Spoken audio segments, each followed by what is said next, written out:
As promised, let's bring Mark Zecchino into the conversation now. Mark, what a Sunday at the Ryder Cup. We were texting back and forth on Saturday. We thought this thing was signed, sealed, and delivered. But then the Americans showed a lot of fight on Sunday. Just what was your take on just a wild Sunday at the Ryder Cup?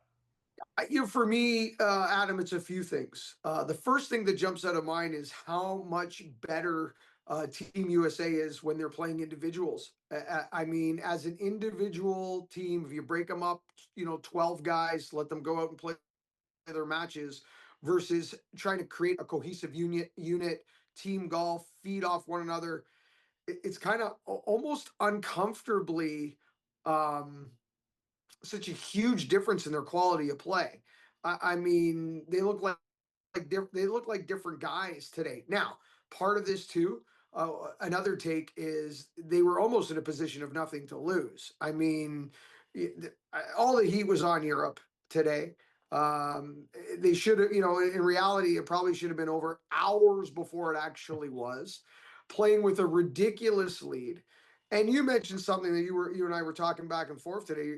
They're likely very much out of gas, Europe, at this point, with the amazing quality of play over 2 days in team competition. But at the end of the day, score's going to look a lot closer than what this actually was. Um, you can massage these numbers any which way. Yes, they made it a lot closer on a Sunday. Yes, it took a much longer to put the Americans out of their misery than we all thought. But this was Europe's Cup from Friday morning. Last week, you asked me, you said, Europe wins the Ryder Cup if what? You left it blank. I Mhm. said, if they're leading after day one. That was it. That was it. If they're leading after day one, and they were surely leading, this kind of one felt over early to me, Adam. I felt like this was over on Friday. Yeah, you and I both. It was 5.5, 2.5 after day one. Europe dominated the foursomes in both Saturday and Friday sessions. It got close there for a little bit. The U.S. had to run the table late until Shane Lowry. What a reaction when he made that putt to retain the cup and clinch that for Europe. But here we are with Luke Donald now, Mark. He has two straight victories as captain, of course, in Rome a couple of years back, and here at Bethpage Black. What do you think makes him such a great captain to be able to bring the best out of all these players now in back-to-back Ryder Cups?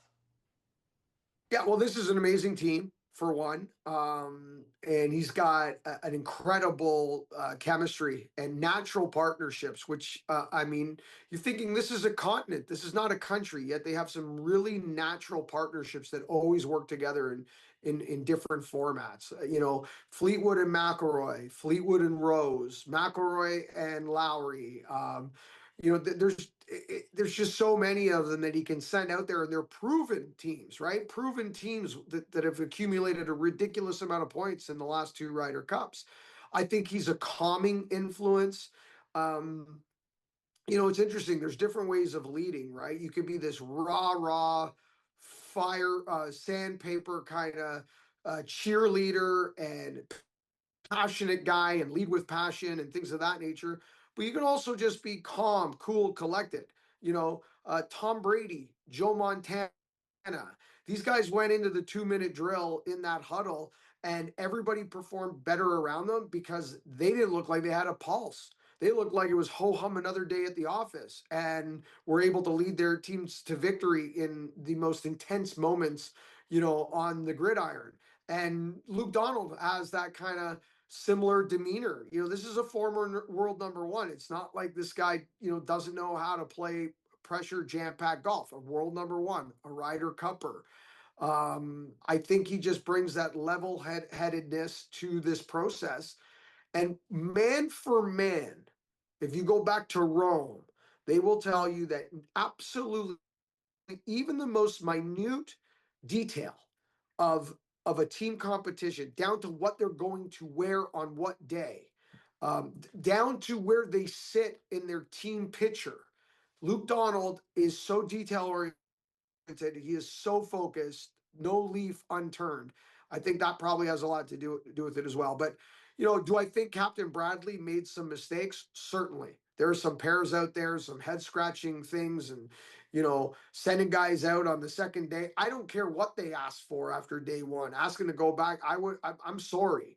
There were some hard decisions that needed to be made that were not made. But at the end of the day, I think, second guessing those decisions, okay, sure, they're down, a point and a half less than they were heading into Sunday. I don't think anything he could have done could have really changed this outcome, Skulls.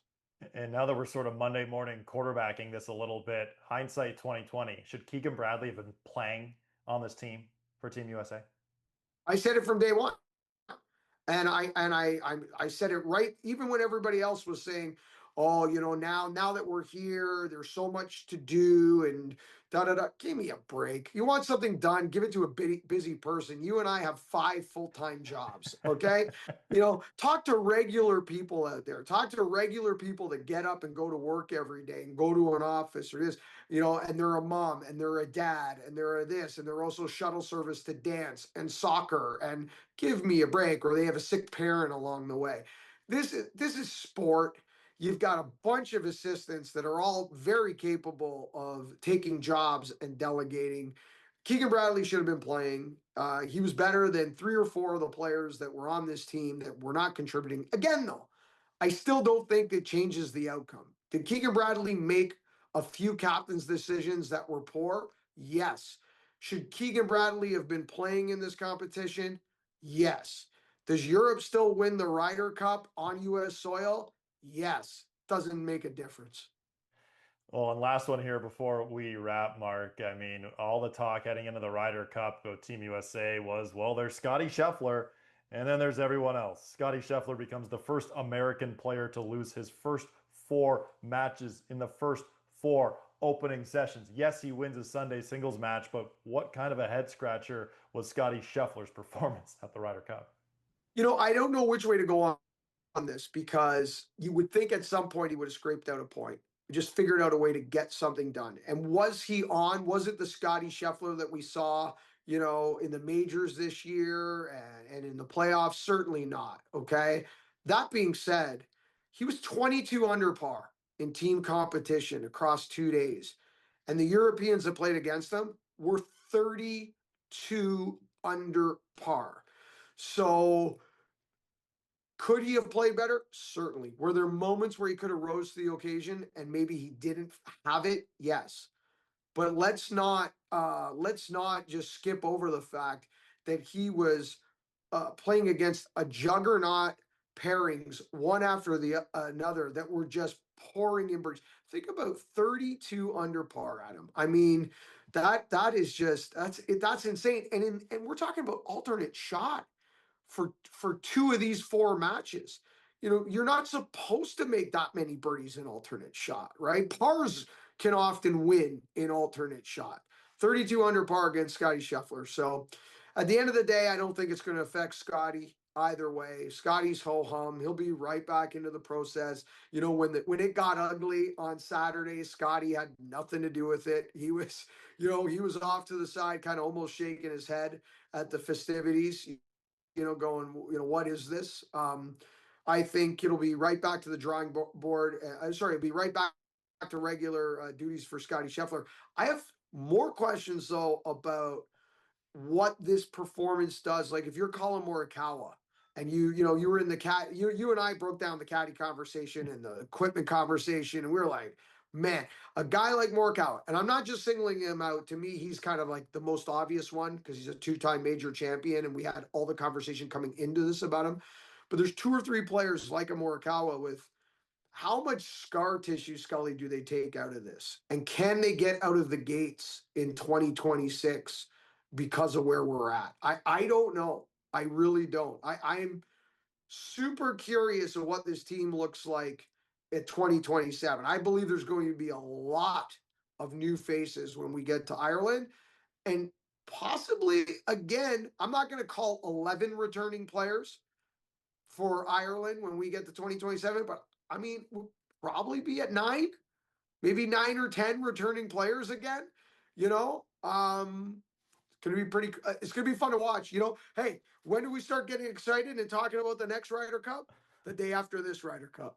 You know it. Another Ryder Cup has come and gone. It was one of the craziest finishes we've seen, at least in recent memory. Mark, as always, thanks for your time. We'll talk to you soon. Talk to you later this week, Skulls.